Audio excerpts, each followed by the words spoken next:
이제 631페이지를 봅시다.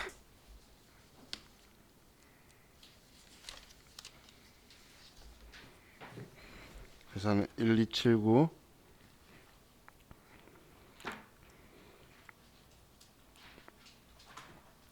631페이지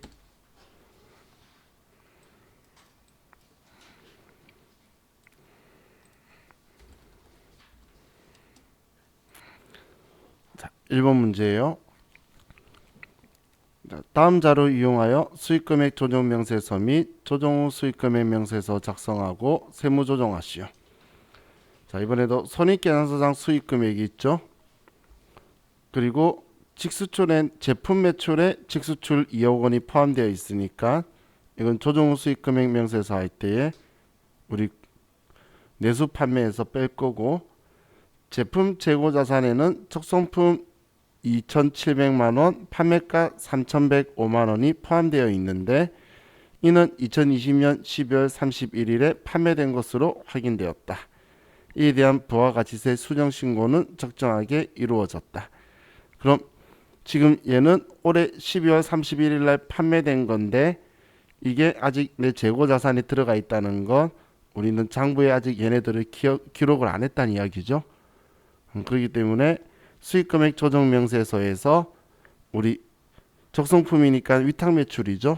위탁 매출 3,105만 원 매출 누락한 거하고, 그리고 매출 원가 재고 자산이 있다는 건 매출 원가가 인식 안 됐다는 거니까 얘를 인식시켜 줘야겠네요. 그런데 조정 후 수익금액 명세서에서는 얘 올리고 나서 부가세 수정 신고 적절하게 이루어졌다는 이 표현은 과세 표준에 들어가 있다는 이야기죠. 그럼 얘 둘이는 차이가 발생 안 할 거란 이야기예요. 자, 그리고 부가가치세 신고상의 과세 표준이 법인세법상 수익금액은 모두 부가가치세 신고 대상이 되는 거래이다. 그럼 얘네들 다 들어가 있다는 이야기죠. 부가세 신고서에. 그리고 대표이사 자택의 전자기기 부품으로 원가 120만 원, 시가 180만 원의 제품을 사용하였다. 해당 제품은 매입세 공제를 받은 제품이다. 자, 매입세 공제 받은 제품이다. 이 표현은 우리는 매입세 공제 받은 걸 매출세액 창출하는 일에 사용하지 않으면 간주 공급에 걸린다는 이야기죠. 그래서 개인적 공급에 걸린 거네요. 대표이사가 자택 자기 집에 이걸 썼죠. 그럼 간주 공급은 시가로 하는 게 원칙이죠. 그럼 180만 원이 과세 표준으로 들어가 있을 거란 이야기예요. 자, 그럼 이제 정보들 봤으니까 먼저 수익금액 조정 명세서에서 계산서상의 수익금액을 먼저 입력을 하고 이 매출 누락된 거 반영해야 되겠네요. 자, 그럼 수익금액 조정 명세서에 가서 먼저 둘 다 매출이니까 1번 매출 F4번 눌러서 제품 매출 5억 3,170만 원, 1번 매출 또 상품 매출 3억 7,310만 원. 이걸 말고는 손익계산서상 수익금액이 없으니까 먼저 얘 둘 불러오고, 그리고 위탁 매출 누락한 게 있죠. 그럼 위탁 매출 누락한 거는 기타 수익금액 조정에 가서 얘가 제품 재고 자산이니까 제품 매출이고, 수익금액은 3,105만 원, 대응 원가는 2,700만 원. 자, 이건 위탁 매출 누락한 거죠. 그럼 세무 조정 해줘야 되겠네요. 자, F3번 조정 등록 가서 위탁 매출은 F4번 누르면 있어요. 위탁 매출 누락한 거 3,105만 원 유보 발생. 또 F4번 눌러서 위탁 매출 원가 누락한 거 2,700 유보 발생. 이렇게 하면 얘네들 작성이 끝났죠.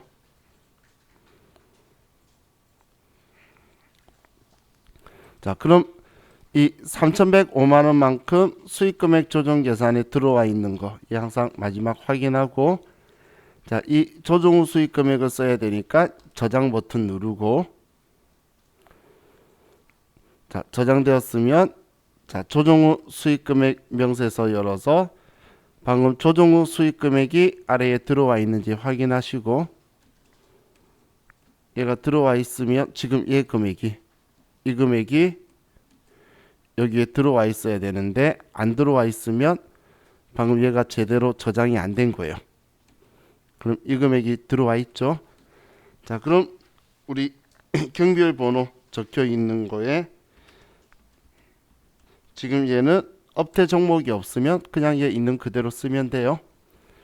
자, 그리고 여기에서 제품 매출에는 직수출이 2억이 있대요.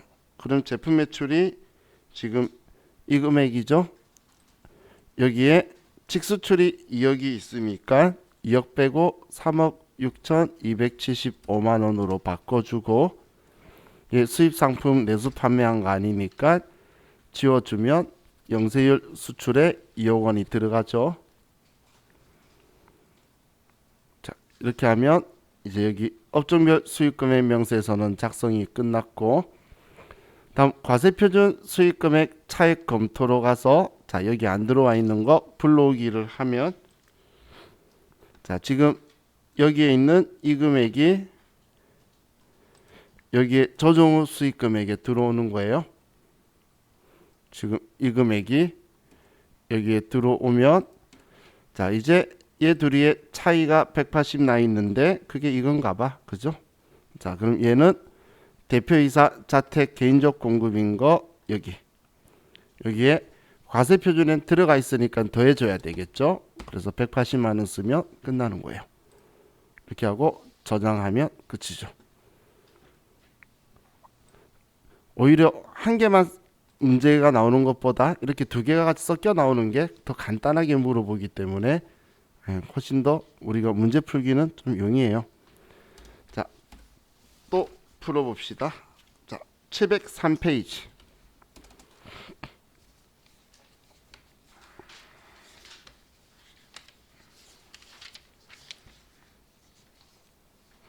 회사는 1285.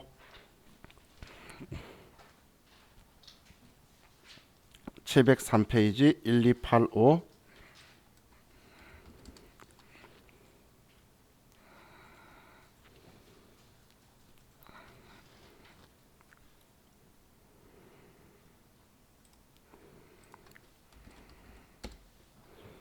자, 문제 볼게요.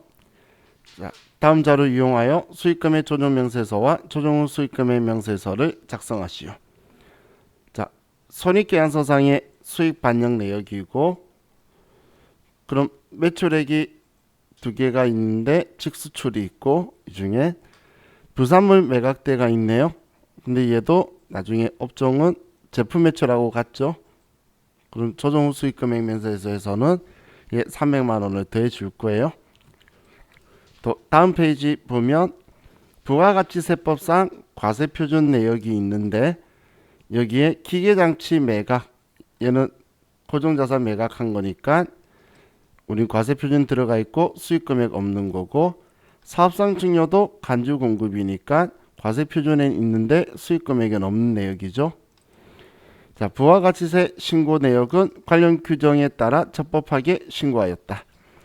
자, 당사는 매출거래처에 제품 800만원, 시가 1000만원을 증여하고 다음과같이 회계 처리하였으며, 이에 대한 부가가치세 신고는 적정하게 이루어졌다.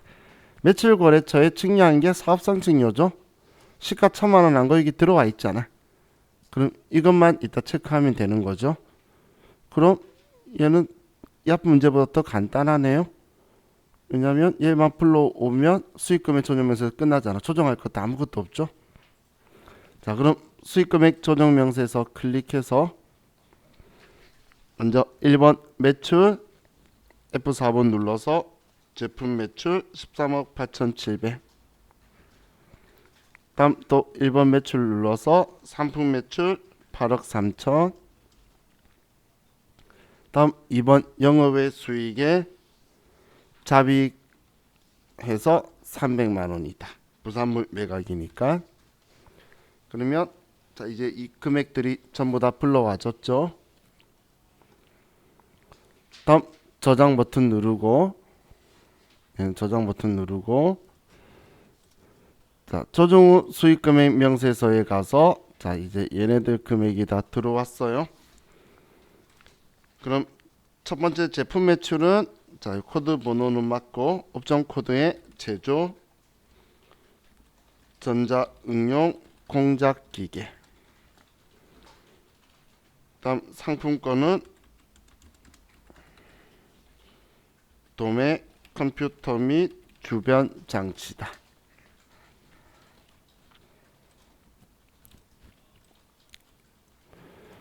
그럼 지금 이 300만 원이 부산물 매각인데 이 금액은 제품 매출하고 코드가 같으니까 제품 매출에 13억 9천만 원을 써주고 아래 여기에서는 금액을 지워야 되겠죠.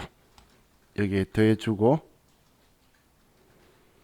그런데 이 제품 매출에 지금 여기에서 13억 9천인데 1억 2,700만 원은 수출한 거래요. 그러면 이 금액 뺀 나머지 12억 6,300만 원이 국내 생산품이고 1억 2,700은 수출이다라고 이렇게 넣어줘야 되겠죠.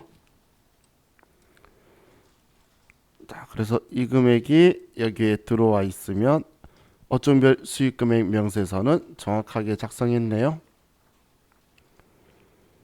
자, 그럼 다음 과세표준과 수익금액 차익 검토에서 여기 이 금액이 여기에 들어와 있고 그리고 이 금액하고 문제에서 이 금액 다음 페이지 이 금액하고 일치해야 돼요.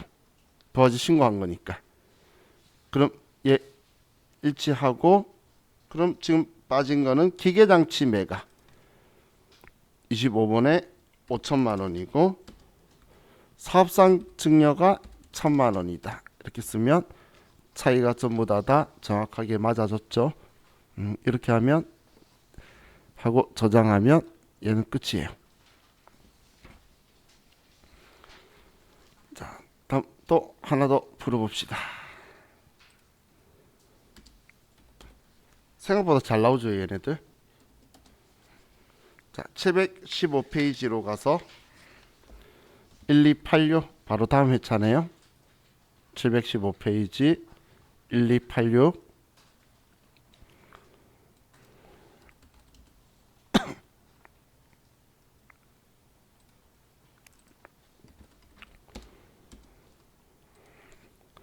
자, 1번 다음 자료를 이용하여 수익금액 조정 명세서 및 조정 후 수익금액 명세서 작성하고 세무조정하시오. 자, 손익계산상 수익금액이 있고 수출 영세율 대상이 3억 포함되어 있고 제품 매출에 수탁자가 판매하였으나 전자세금계산서 미발급하고 당사에 통보하지 않은 제품 80만 원이 있음을 확인하였다. 해당 매출과 관련된 대응 원가는 40만 원이고 기말 재고로 집계되어 있다. 단 매출 누락과 관련하여 부가가치세 및 가산세 등은 고려하지 않는다. 자, 이번엔 수탁자가 팔았는데 회사에 아직 통보하지 않아서 제품 매출이 지금 누락된 거죠. 그럼 지금 수탁자라는 건 위탁 판매란 이야기죠. 그럼 위탁 판매가 80만 원 누락되었고 그리고 대응 원가도 지금 누락된 거예요.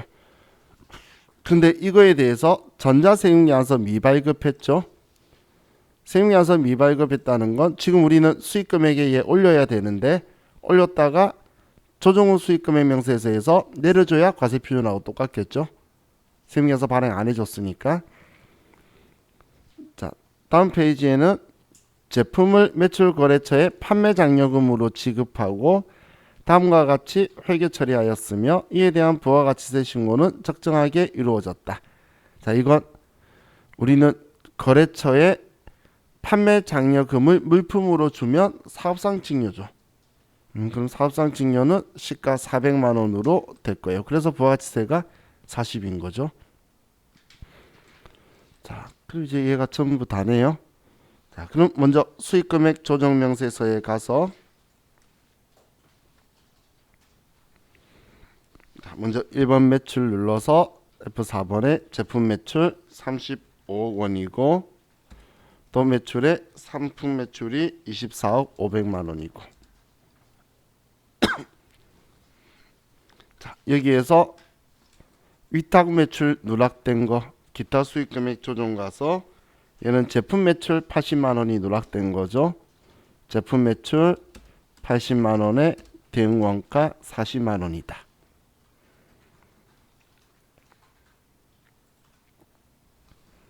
그럼 80만 원, 40만 원 얘 다 위탁 매출 누락, 위탁 매출 원가 누락으로 해서 유보로 처리해 주면 되겠죠.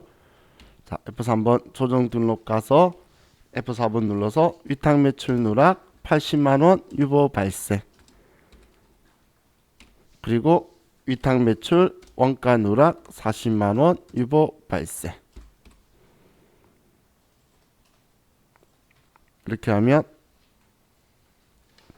이제 두 개는 조정이 끝났고, 그리고 나서 수익금액 조정 계산 가서 80만 원이 수익금액에 포함되었는지 확인하고 들어와 있으면 저장, 안 들어와 있으면 쓰시면 돼요. 왜냐면 여기에서 이 구분해서 제품 매출을 제대로 안 쓰면 컴퓨터가 인식을 못하는 거예요. 인식 못하도 상관없어요. 문제되는 거는 원래 그런 기능 없는데 얘가 갑자기 어느 날 만들어 놨더라고. 저도 우연히 치다가 알았어요. 그래서 여기 하면 여기 안 들어오면 직접 써주시면 돼요. 자, 그럼 이제 저장 누르면 59억 580만 원이 조정 후 수익 금액이죠. 그럼 조정 후 수익 금액이 59억 580만 원 잘 들어와 있고, 자, 경비율 번호는 자, 얘는 맞고 503007번으로 아래 써주고, 그리고 이 금액에서 지금 수출이 3억이 있죠. 3억을 빼면 32억 80만 원이다라고 쓰고 얘를 영세율 수출로 써주고, 다음 이제 작성 끝났으니까 과세표준 수익금액 차익 검토해서 불러오기를 하면, 자, 지금 이 금액이 정확하게 들어와 있죠. 자, 그럼 여기에서 지금 우리 매출 누락했던 거 방금 수익금액에 올렸는데 세금계산서가 미발급되었으니까 다시 빼줘야 되겠죠. 그래서 마이너스 80만 원. 그리고 우리 다음 페이지에 사업상 증여에 해당하는 거 400만 원은 과세표준에 들어가 있으니까 써주면 얘는 끝이죠. 이렇게 해주면 얘도 끝났어요. 자, 이렇게 우리 수익금액 조정 명세서하고 조정 후 수익금액 명세서가 같이 나오는 스타일이 들어도 잘 나오는데, 자, 이 조정 후 수익금액 명세서만 나오는 문제가 있어요. 자, 665페이지로 좀 갈게요. 자, 이 뒤에 한 이유가 이 데이터가 조금 틀려가지고 입력하는 중에 저하고 수정을 좀 할 거예요. 회사는 1282.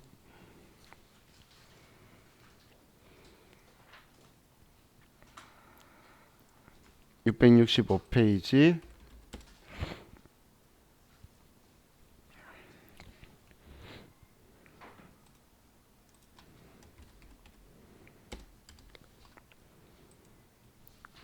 자, 1번 문제 볼게요. 자, 다음 자료를 이용하여 조정 후 수익금액 명세서 작성하시오. 이번 조정 후 수익금액 명세서만 이야기했어요. 자, 제품 매출하고 공사 수익금이 있는데, 자, 여기에 제품 매출과 공사 수익금액에는 영세율 대상 없으며 국내 생산품의 국내 내수 판매분이다. 그럼 나중에 불러와서 특별하게 손 안 대도 되고, 부가가치세법상 과세표준 내역에서 수정신고 반영분이 공사수익금 여기 면세 있는 건 상관없죠. 제품 매출 상관없고 기계장치 매각이 5천만 원 들어가 있네요. 다음 부가가치세 신고 내역은 관련 규정에 따라 적법하게 신고하였으며 수정신고 내역도 정확히 반영되어 있다. 예, 잘했다는 거고, 선수금 중 1,000만 원은 선수금을 수령함과 동시에 전자세금계산서 발급한 곳으로서 단기말 현재 제품 공급은 이루어지지 아니하였다. 자, 이 선수금 1,000만 원에 대해서 세금계산서 발급을 했대요. 그런데 우리 지금 제품 공급은 하지 않았으니까 그렇다면 얘는 수익금액에는 들어오지 않겠죠. 그런데 과세표준이 있으니까 이따 더해줘야 되겠네요. 공급 시기 때문에 차이가 난 걸로 해서 다음 3번에서 수익금액 조정명세서 작성 시 발생한 세무조정은 다음과 같다. 자, 수익금액 조정명세서 쓰면서 얘 5천만 원만큼 입금 산입하고 작업 진행률에 의한 수익금액의 과소분이래요. 그러면 공사 수익금에 5천만 원을 더해 줘야 된다는 이야기죠. 조정 후 수익금액은. 그럼 지금 여기에 있는 게 조정 후 수익금액인가요? 결산서상의 수익금액이죠. 그러면 조정 후 수익금액이 제가 우리 조정 후 수익금액 명세에서 와야 된다라고 했잖아요. 그러면 이 5천만 원만큼 공사 수익금에 더해줘야 되겠죠.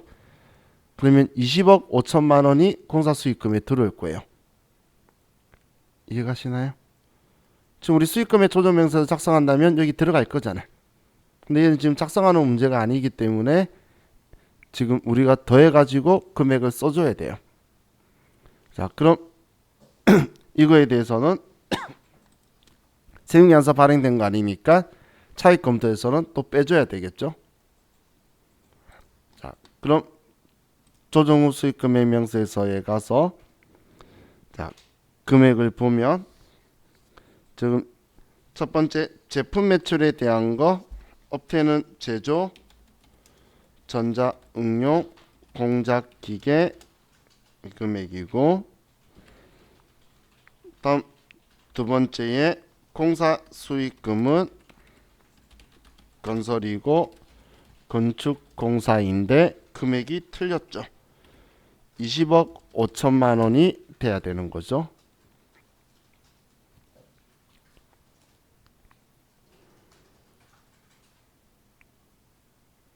하셨죠?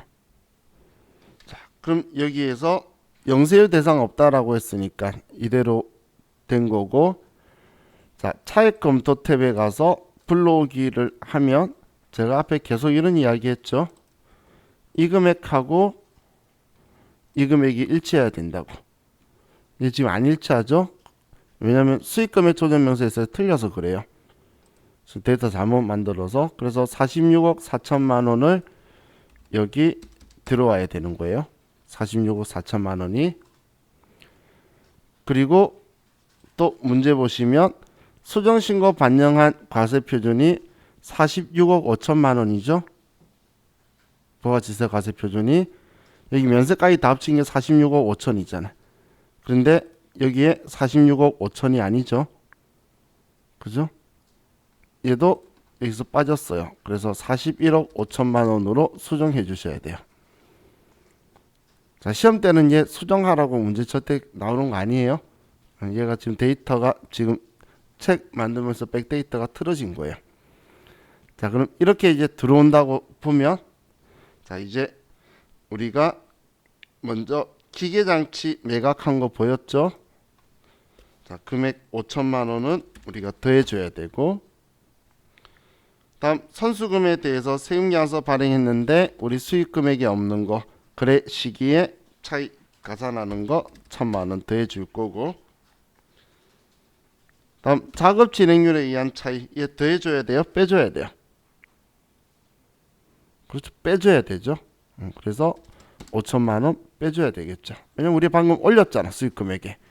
근데 세금계산서 발행된 거 아니니까 다시 빼줘야 똑같아지겠죠. 이렇게 써주는 게 자, 우리 조정 후 수익금액 명세서다라고 보시면 돼요. 자, 이렇게 하면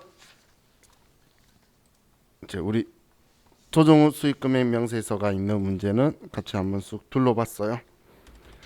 자, 다음 이제 447페이지에 수입배당금 명세서 있는 쪽으로 가서 컴퓨터에서 하는 9200번 미래산업이고,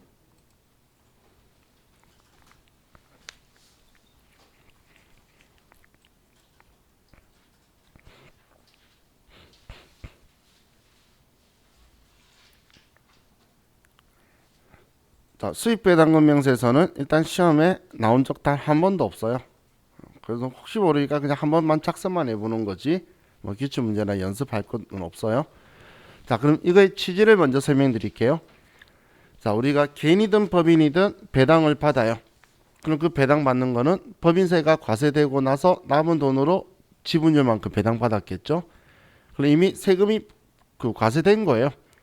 그런데 그래서 소득세법에서는 배당 소득에 대해서 법인세 내고 난 배당금을 가지고 또 배당받았다고 소득세 과세하면 이중과세라서 그로스업을 썼다가 배당세액공제를 빼서 한 번 과세하는 걸로 바꾸죠. 그러면 소득세법에서는 그 방법을 쓰는데 법인세법에서는 그로스업 쓰는 게 아니라 수입배당금 입금부산입으로 해서 매출로 얘는 수익으로 안 봐주겠다라고 하는 규정 가지고 있어요. 그런데 그냥 전액을 그 수익금액으로 안 보겠다는 게 아니고 우리가 가지고 있는 이 지분율에 따라서 몇 퍼센트를 입금부산입을 해주겠다라는 규정을 가지고 있는 거예요. 그럼 우리 회사가 지금 지분을 가지고 있는 회사한테 배당받은 회사한테 우리가 일반 법인이냐 우리 회사가 지주회사냐. 그럼 일반 지주회사는 나올 일 없어요. 그럼 일반 회사이면 우리가 가지고 있는 그 주식이 상장한 법인인 거냐 비상장 법인인 거냐. 그래서 지분율에 따라서 우리는 입금부산입 배당받은 금액의 몇 퍼센트를 입금부산입할 거냐가 정해지는 건데 이것만 가지고 정하는 게 아니고 우리 회사가 이 돈을 빌려와서 주식에 투자했다면 아니면 영향력 행사하려고 우리가 주식을 샀다면 그러면 빌려온 돈에 대해서 우리 이 주식이 내 재산의 몇 퍼센트를 차지하고 있는지를 봐서 그 비율만큼은 우리는 입금부산입을 안 해주겠다는 거예요. 왜냐면 입금부산입 할수록 우리한테는 좋은 거죠. 그죠? 더 벌었다고 안 하는 거니까 세금이 내려갈 거잖아. 차감 조정이니까. 그런데 그걸 우리 회사가 지금 이자를 낸 게 있는데 이 주식 했기 때문에 얼마만큼 나오느냐를 계산하기 위해서 이 값을 넣어주는 거예요. 우리 총 자산이 얼마인데 지금 이 주식이 내 장부에 얼마라고 적혀 있다는 거예요. 그러면 얘 안 샀으면 그 이자가 안 나갔을 수 있다고 생각할 수 있겠죠. 그래서 그 비율만큼은 이제 입금부산입 해주는 금액에서 빼버리겠다는 거예요. 이게 이 장부를 쓰는 서식 방법이에요. 자, 얘는 우리가 기억하고 하는 게 아니라 선택하는 거예요. 자, 우리 다음 페이지 넘겨보시면 수입배당금 명세서 문제가 있는데 자, 이 문제 내용이 이거예요. 첫 번째는 상장법인인데 50만원 배당금을 받았어요. 이 50만원 받았는데 우리 이 주식은 상장법인인데 지분율이 0.5%라는 거예요. 그럼 0.5%의 지분율이 우리 상장법인이라서 30% 입금부산입으로 컴퓨터에 우리가 선택을 할 건데 그러면 자, 이 50만원의 30%인 15만원을 전부 다 입금부산입하는 게 아니라 지금 우리 회사가 이자로 720만원 내고 있네요. 근데 우리 회사는 총 자산이 3억 5천인데 이 장부가 600만원이네요. 그럼 이 비율만큼 입금부산입 되는 거를 빼버릴 거예요. 그 금액을 컴퓨터가 계산해 줄 거예요. 얘도 그것 때문에 지금 제가 같이 쓰는 정보를 쓰게 되는 거예요. 자, 그럼 자 먼저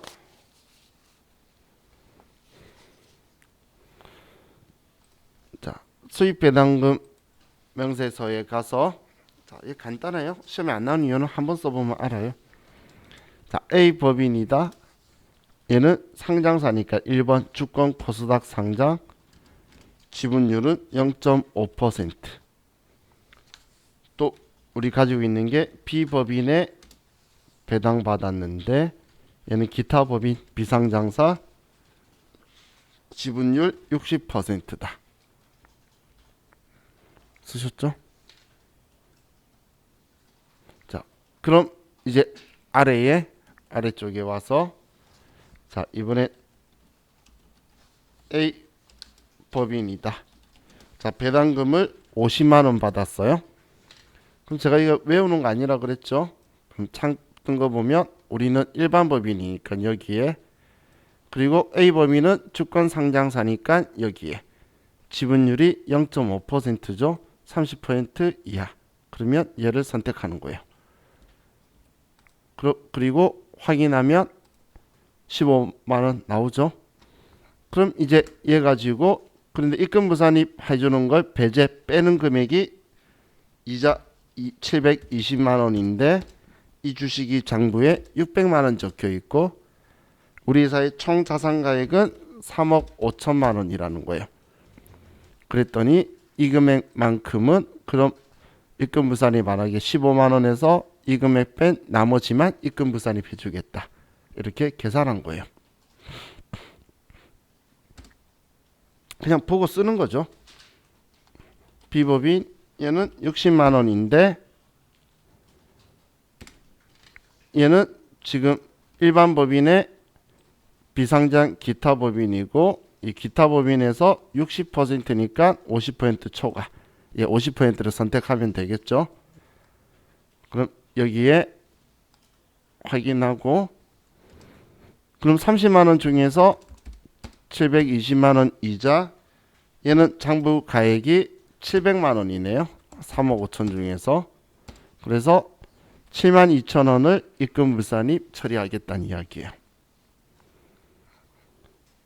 그럼 이 금액만큼 입금부산입 처리할 거라는 건데 둘이 합쳐서 34만 972원이 있죠.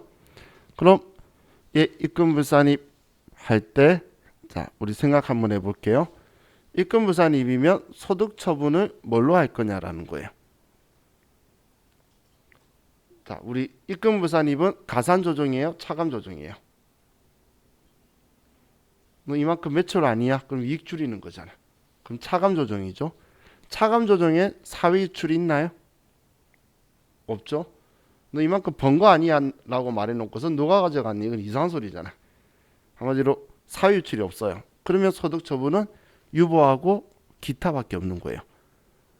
그럼 유보하고 기타밖에 없는데 이걸 지금 입금부산입이다. 너 매출 아니야 라고 하는데 나중에 매출이라고 할 일이 있을까요? 없겠죠. 그래서 소득 처분은 기타가 되는 거예요. 자, F4 한번 조정 등록하면 제가 그냥 소득 처분 이해하라고 말한 거고 얘 F4 번 누르면 얘 하나 있어요. 하나밖에 없어요. 그리고 금액은 34만 972원 아래 보이죠? 그래서 차감 조정은 소득 처분이 이거밖에 없는 거예요. 유보하고 기타. 뭐 유보야 발생할 수 있고 추인될 수도 있는 거죠. 그래서 얘로 되는 거예요. 자, 얘가 끝이에요. 시험에 나오면 좋겠죠. 그냥 보고 쭉 쓰는 거잖아요. 선택해서. 근데 얘하고 비등비등한 게 자, 이 다음 서식인 임대보증금 간주입금 조정명세서예요. 자, 449페이지에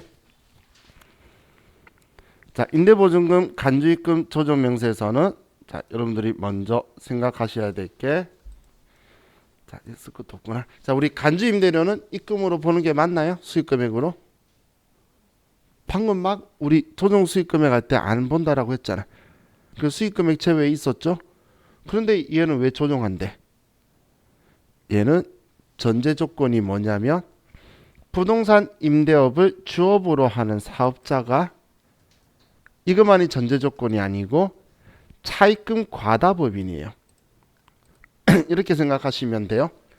자, 여러분이 법인이에요. 부동산 임대업이 주업인 거야. 그러면 대출 받아서 건물을 샀어요. 임대업 하는데 보증금 받았죠. 대출 받았죠. 그걸로 건물 또 사는 거예요. 또 보증금 받고 대출 받고 또 건물 사고. 그래서 우리 회사의 총 자산가액의 50% 이상이 부채인 경우를 차입금 과다법인이라고 해요. 일반 제조업은 그게 부채가 그렇게 넘을 수가 있어요. 제조업이야. 원재료나 원자재 사오기 위해서 대출 빵 받았다가 또 팔면은 갚았다가 막 돌리고 그래요. 그런데 그런 업을 가지고 제재하겠다가 아니라 부동산 임대업을 하는 회사가 주민회사가 차입금 과다법인이라면 이 보증금 가지고 너네 회사는 임대료 수익 금액이 발생했다고 하겠다는 거예요. 근데 우리 간주임대료를 한번 생각을 해보면 우리 부가가치세법 할 때 간주임대료 봤었죠? 그러면 부가가치세법에서 간주임대료 우리가 산출을 할 때는 공식을 우리 보증금 곱하기 정기예금 이자율 곱하기 우리 보증금 보유 일수를 365로 나눴죠. 그러면 간주 임대료가 되도록 컴퓨터가 계산해 줬잖아요. 그죠? 그런데 법인세법은 간주 임대료를 간주 입금이라고 하는데 이걸 계산을 할 때 보증금 적수 빼기 건설비 상당액 적수를 빼고 곱하기 정기예금 이자율 곱하기 365분의 1을 할 거예요. 그러면 간주 입금이 나온다고 할 건데, 자 여기에서 자 보증금 적수하고 건설비 상당액 적수라는 애가 이상하죠. 그리고 위하고 아래의 차이가 위에는 365분의 보증금 보유일수인데 여기는 365분의 1을 계산하고 있죠.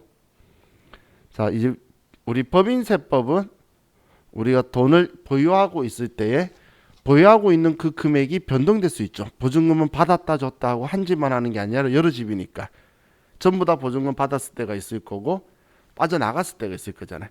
그럼 그 전체 보증금을 가지고 있는 날이 얼마인지, 예를 들어서 처음 올해 시작할 때는 2억 원의 보증금이 있었는데 누가 새 들어오면서 3억을 줬어요.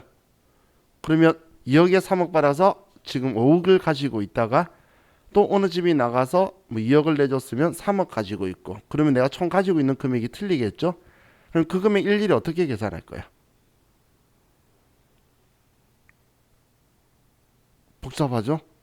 그래서 계산기 가지고 옛날에 계산하던 수기로 했던 시절에 이게 제일 편한 방법이 뭐냐면, 자 우리가 보증금 1억을 받았어요. 그 1억을 365일 가지고 있으면 그러면 1억을 쌓는 거예요. 365번을. 그래서 365억을 만드는 게 적수예요. 우리 물건 쌓을 때 적재한다라고 하죠.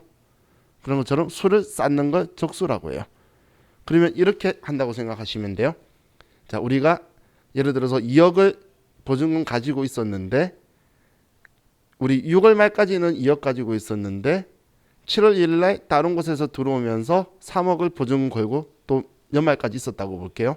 그러면 우리 회사가 보증금 가지고 있은 날은 2억 가지고 있은 날은 180 절반이 3일 정도고 나머지 우리 5억 가지고 있은 날이 183일일 거잖아. 그렇게 계산을 거꾸로 여기 보증금 적수는 보증금 곱하기 보유 일수를 곱해버리는 거예요. 얼마를 며칠간 가지고 있었다. 그걸 365분의 1로 나눠버리는 게 훨씬 더 계산이 쉽다는 거예요. 그게 우리 적수고, 우리 이제 앞으로 이 보증금이나 아니면 이자나 계산할 때는 전부 다 적수로 계산할 거예요. 왜냐하면 서로 가지고 있는 기간이 틀리기 때문에 1년치의 평균화 과정은 이게 더 편하다는 거예요. 그런데 제일 큰 차이가 건설비 상당액 적수를 빼준다는 거예요. 그럼 이 건설비 상당액 적수는 자 여러분들이 만약에 TAT 1급이나 시험에 얘 서식이 나와요. 전산세무 1급에는 얘가 아직은 안 나왔어요. 근데 TAT 1급은 뭐 픽하면 나와요. 왜냐면 얘는 어려운 게 아니고 작업형이라서 그래요. 그럼 얘 건설비 상당액 적수는 적수 계산은 얘는 우리 취득 원가예요. 부동산 임대용 취득 원가를 이야기하는 건데 얼마 들었니? 얘 취득하는데 그 이야기예요. 그 취득하는데 돈 들었는데 그만큼 빼준다는 건 소비되고 없어질 거니까 투자한 금액을 이야기하는 거예요. 근데 토지는 달라요. 나중에 그냥 되팔면 끝나는 거죠. 그렇기 때문에 여기에서는 포인트가 토지는 제외예요. 토지 빼고 계산 건설비 상당액 적수 계산한다는 게 포인트다라고 보시면 돼요.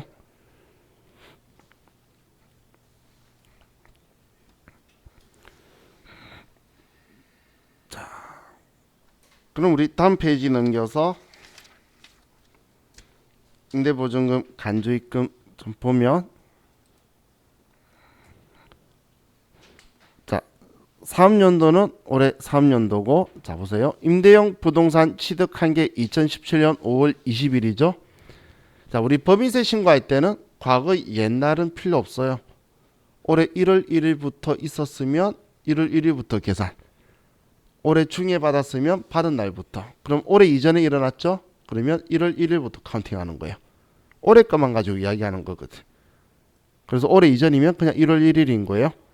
그럼 이 부동산 취득은 1월 1일부터 가지고 있었고 취득가액이 토지 3억, 건물 7천. 그럼 여기 계산할 때 토지는 우리한테 전혀 쓸모없는 정보라는 거예요.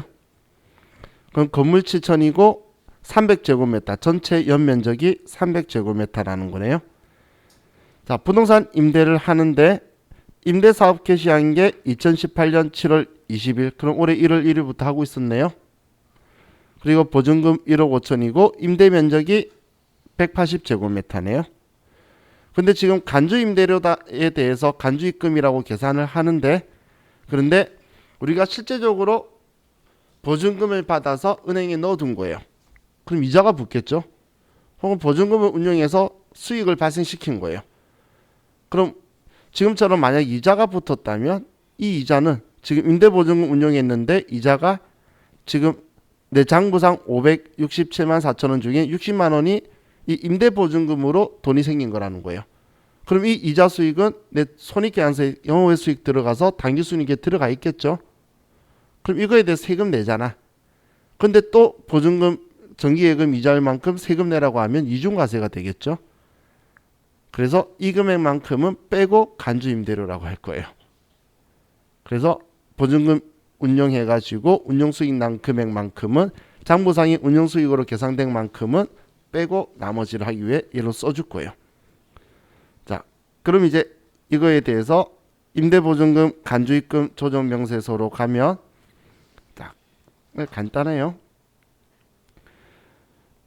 계산은 여기서 가는 거예요. 임대보증금 적수에 건설비 상당액 적수 빼고 그럼 보증금 잔액에서 정기예금 이자를 곱하면 간주입금 나오고 보증금 운용수입 빼면 이번에 우리가 가산 조정할 부분이 생기는 거예요.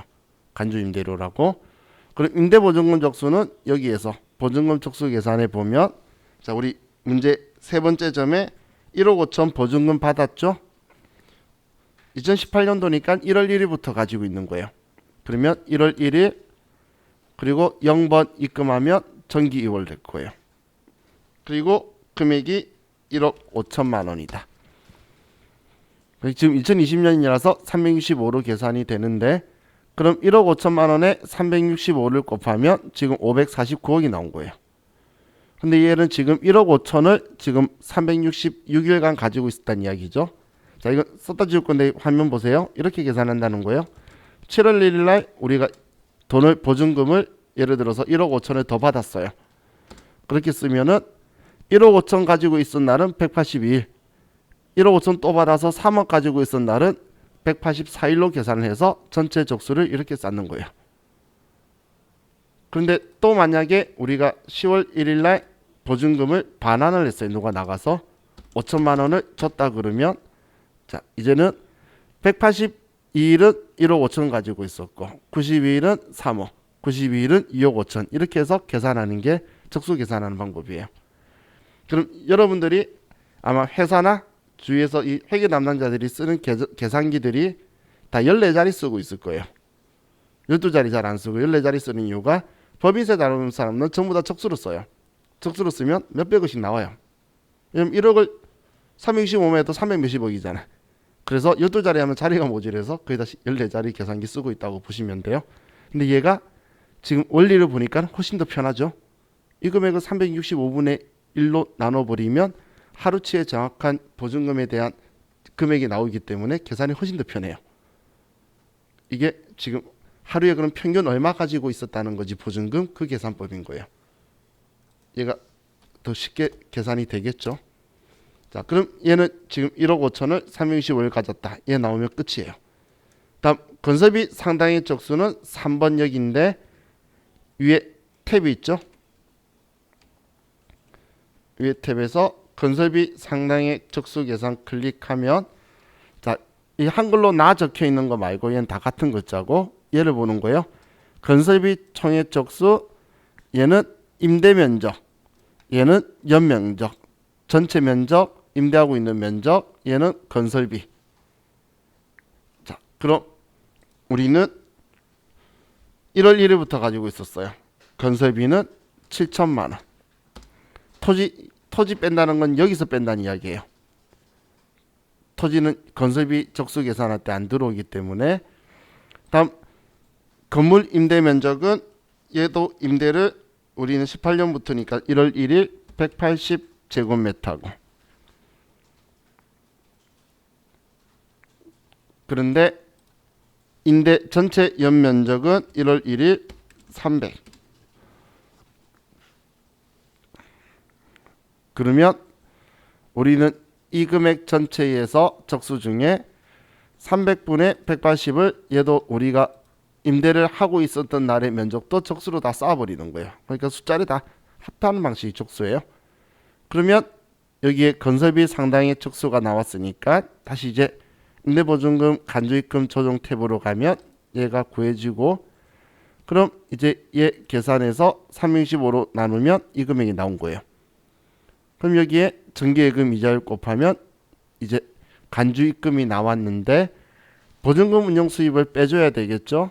그러면 아래 임대보증금 운용수익에서 과목 F2번 눌러서 이자수익 선택하고, 계정과목 금액은 567만 4천원이고 보증금 운용수익은 60만원이다라고 쓰면 여기에서 60만원을 빼고 134만 4천원만큼 간주입금, 입금 산입시킬 거라는 거예요.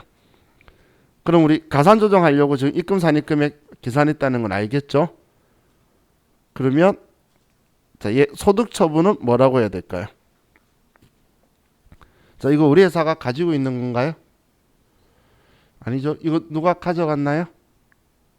그럼 누구한테 추가 과세해야 되나요? 그럼 지금 근데 우린 지금 가산 조정이잖아. 얘는 자본의 차이는 아니죠. 그럼 이때 우리가 지금 우리가 가지고 있는 게 아니고 어딘가 유출된 거예요. 근데 지금 추가 과세할 수 있는 대상이 없죠. 진짜 억지로 찬다면 국가잖아. 즉 국가가 지금 우리 돈 번 건 따위인데 너 벌었으니까 내놔라는 거잖아. 그죠? 그렇기 때문에 이거는 누구 추가 과세하지 않겠다는 게 기타 사회 유출인 거예요.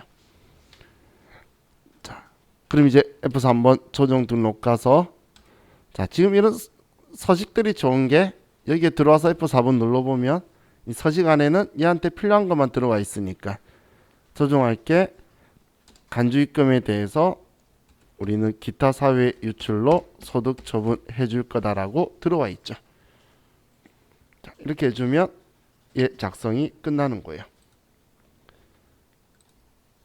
자, 이제 지금 우리가 한 게 수입배당금도 입금이었잖아. 그래서 입금 불산이 매출액 줄이는 거였고, 임대보증금도 부동산 임대업을 하는 회사의 매출액인 수익금액을 지금 높여주는 거였어요.